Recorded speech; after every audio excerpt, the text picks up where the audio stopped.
Welcome to the mass communications propaganda model. Today we're going to be going over what actually it is, how media filters information that we consume every single day, and why it still matters today. Slide 1 will be title and introduction. So our group is here to present a deep dive into the propaganda model. This theory goes beyond the idea of just consuming fake news. Instead, it focuses on how information is systematically filtered in a democratic society. We will explore how media functions as a system that communicates messages to the public while still protecting the interests of very powerful people, for an example, corporations or governments.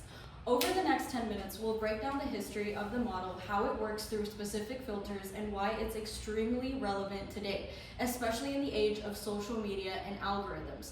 Slide 2, a systematic analysis of control. We'll be going over content without force, how it shapes public opinion, and sets limits on discussion. The central idea of this theory is called manufacturing consent. In a dictatorship, control is very straightforward. You use force or censorship, but in a democracy, that approach doesn't always work. Instead, power is maintained by shaping how people think. Herman and Chomsky argue that media doesn't directly tell us what to think. Instead, it tells us what is important to think about and what topics are actually acceptable to discuss. By doing this, the media sets boundary for public debate, which influences how society understands political issues and societal issues. Slide 3, we'll be talking about the origins, and we'll be talking about where exactly this came from, who came up with this model. So Herman and Chomsky were contents of this slide.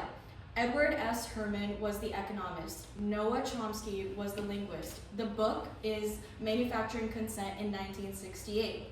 The propaganda model was introduced in 1968 in the book called Manufacturing Consent. This is the history behind our propaganda model. It was developed by Edward S. Herman, an economist, and Noah Chomsky, a well-known linguist and a political thinker. Their goal overall was to analyze media using real-world data and evidence, not just people's opinions. What made their work really unique was the combination of economics and communications. Herman focused a lot on corporate and financial structures, while Chomsky analyzed how language and messaging influence how people actually think. Together, they created this model that we're looking at today that explains how media systems can be used to shape public opinion.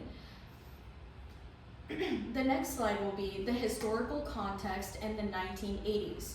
So we're going to be talking about corporate mergers and deregulation, media owned by large corporations, as well as Cold War influence. To fully understand this theory, we need to take a deep look into the 1980s.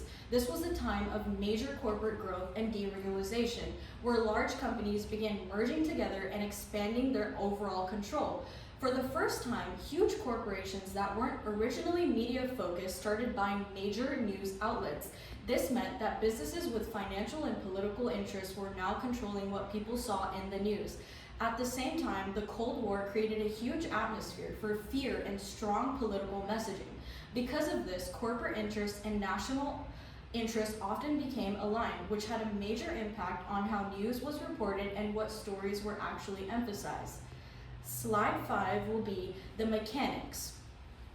The 5 filters is ownership, advertising, sourcing, flack, and ideology. So the core of this propaganda model to understand is the idea of these 5 filters. You can think of these 5 filters like layers that every news story must pass through before reaching the public. A story may start with just raw information, but as it moves through each filter, it can be changed, softened, or completely removed. If a story strongly challenges powerful corporations or government-affiliated organizations, it may not make it through all the filters. Again, the 5 filters are ownership, advertising, sourcing, flack, and ideology. Slide 6, we'll be talking about ownership. Ownership, for an example, would be media-owned large corporations, profit-driven priorities, pressure on content decisions. The first filter we'll be talking about is ownership. Most major news outlets are organized by large corporations. Because of this, their main goal is often profit, not necessarily informing the public about that. This creates a lot of pressure on journalists and editors to avoid stories that could harm companies financially. For an example, a negative story about a parent company, that might be softened or just simply not published at all. As a result, ownership influences what information the public will overall receive. Slide 7, we'll be talking about advertising. Revenue from advertising is something that we'll be going over, the need for brand safe content, and limiting critical reporting. So the second filter, like I said, is advertising. Media companies heavily rely on advertisers for revenue. This means that they must create content that keeps advertisers comfortable. Because of this, media outlets often avoid a lot of stories that can upset major brands or companies. For an example, you're highly unlikely to see a strong critique of a large company placed next to its advertisement. Slide 8, we'll be talking about sourcing. So we'll be going over reliance on official sources, government and corporate influences, as well as limited alternative voices. So sourcing, journalists often depend on official sources like government agencies, corporations, or public relations teams. These sources provide quick and reliable information to the public. However, this creates a high dependency. If media outlets rely too much on these sources, they may avoid criticizing them altogether. As a result, the perspectives of powerful institutions are repeated a lot of the times, while independent or alternative voices are less likely to be heard. Slide 9, we'll be talking about flack. What is flack? We'll be going over negative backlash, lawsuits, complaints, criticism, and how it encourages self-censorship. So the fourth filter being flack, which refers to negative responses from media content. This can include lawsuits, public complaints, or criticism from powerful organizations. When media outlets receive strong backlash, it creates pressure to avoid similar topics in the future. Over time, this self-censorship, where journalists chooses to write about safer topics to avoid conflict or protect their careers. And slide 10, we'll be talking about ideology.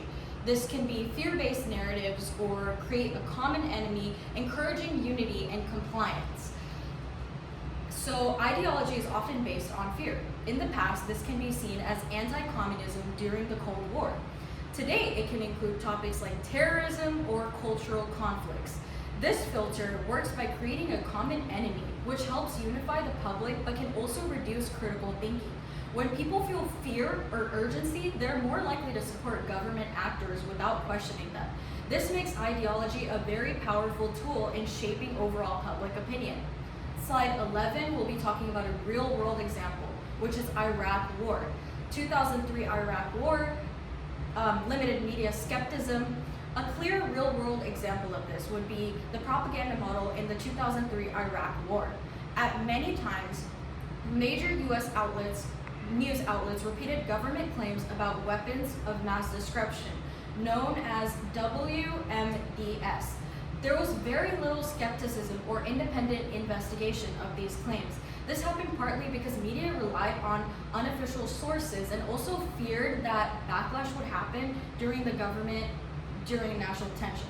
As a result, public support for the war increased, even though the main justification was later to be proven inaccurate.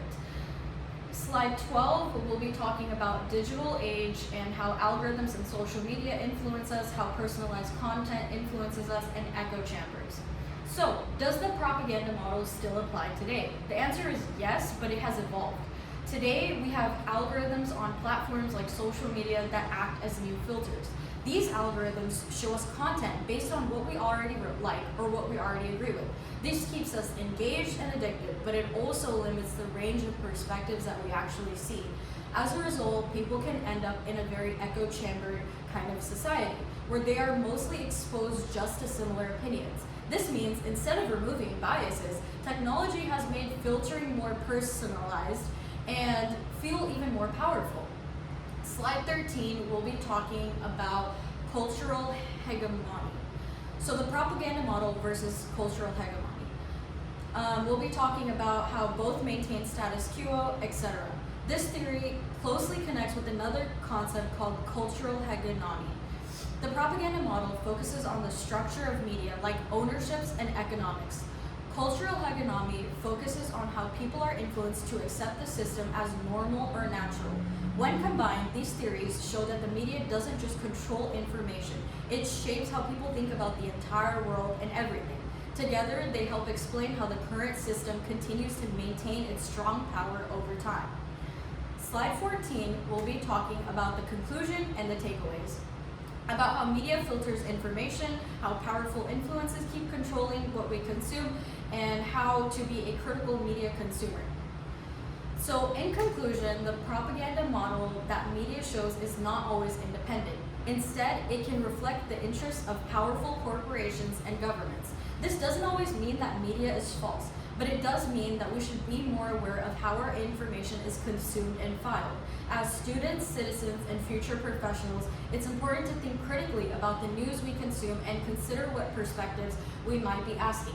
And in the end, I've cited the sources for all of the information that I've used down below.